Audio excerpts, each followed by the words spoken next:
जब सुने के होई भोजपुरी गाना बस बजे के चाही गाना। डीजे चिमन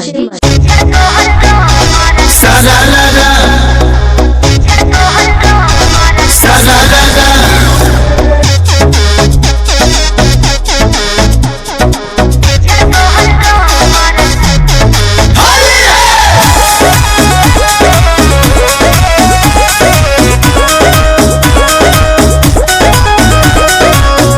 केहू करेला जैसे अपना जीजा जी संग करतारू जैसे हम ठीक करतन बुझनी भगु के दिन केहू करेला जैसे अपना जीजा जी संग करता